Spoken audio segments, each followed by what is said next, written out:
परिवार, घराना शब्दों को पृथ्वी पर एक प्रेमपूर्ण समुदाय की सबसे छोटी इकाई माना जा सकता है।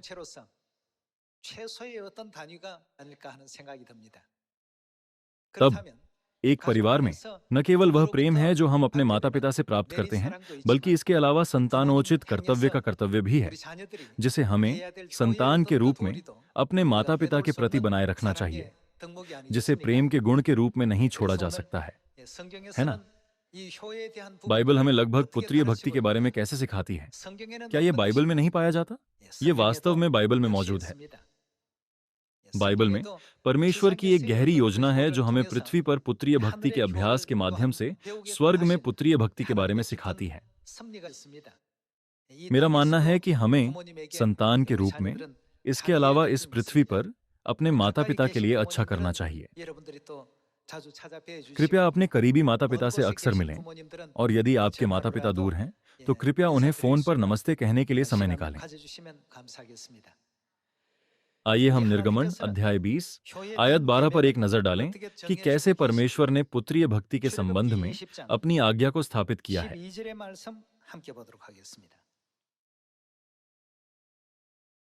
निर्गमन अध्याय 20 आयत 12 में लिखा है, तू अपने पिता और अपनी माता का आदर करना, जिससे जो देश तेरा परमेश्वर यहोवा तुझे देता है उसमें तू बहुत दिन तक रहने पाए। ये इसके अलावा 10 आज्ञाओं में से एक परमेश्वर द्वारा स्पष्ट रूप से निर्दिष्ट किया है। अपने पिता और अपनी माता का आदर करना, जिसका अर्थ है संतानोचित होना, है ना?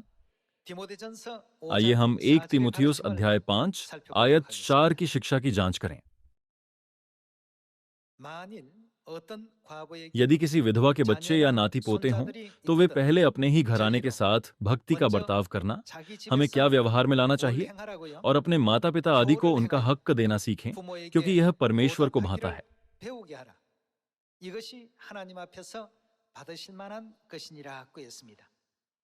बाइबल निर्देश देती है, उन्हें अपने ही घराने के साथ पुत्रीय भक्ति का अभ्यास करना सिखाओ। चूंकि परमेश्वर ने हमें इस तथ्य के लिए जगाया है कि हमें उनकी आज्ञाओं के बीच अपने माता पिता के प्रति पुत्रीय भक्ति करना चाहिए, इसलिए मैं आशा करता हूं कि हम इस समय को एक बार फिर से अपने सांसारिक परिवारों और अपने स्वर्गीय परिवार के सदस्यों पर प्रतिबिंबित कर सकते हैं।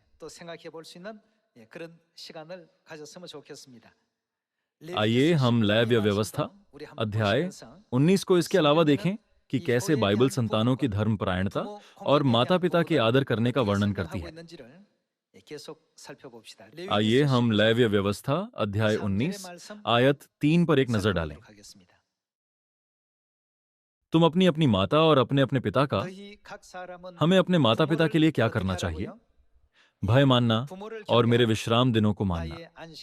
मैं तुम्हारा परमेश्वर यहोवा हूं। बाइबल में परमेश्वर लगातार अपनी आज्ञाओं के माध्यम से हमारे माता पिता का आदर और प्रेम करने के महत्व को रेखांकित करते हैं।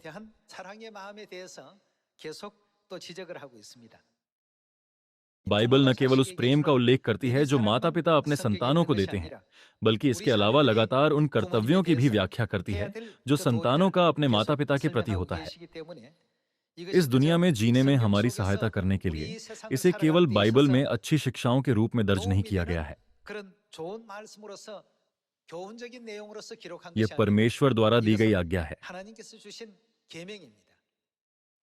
मैं आपसे यह अनुरोध करना चाहूंगा कि आप हर प्रयास करें सियोन परिवार के वे सदस्य बनने के लिए जो हमेशा हमारे माता पिता के प्रति आदर का भाव रखते हैं।